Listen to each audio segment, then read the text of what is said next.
Hi friends, welcome back to T2B gallery.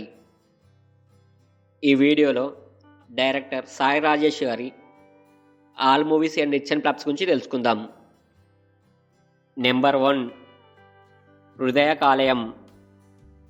ఈ movie 2014లో release అయింది. ఇది బ్లాక్ బస్టర్. నెంబర్ 2, కొబ్బరి మట్ట. ఈ మూవీ 2019లో రిలీజ్ అయింది. ఇది సూపర్ హిట్.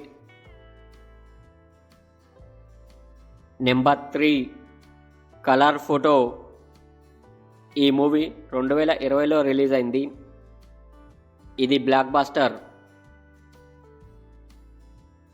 Number 4, baby. ఈ మూవీ 2023లో రిలీజ్ అయింది. ఇది block buster. Thank you for watching. మీకు ఈ వీడియో నచ్చితే వీడియోని లైక్ చేసి ఛానల్ సబ్స్క్రైబ్ చేయండి ఫ్రెండ్స్.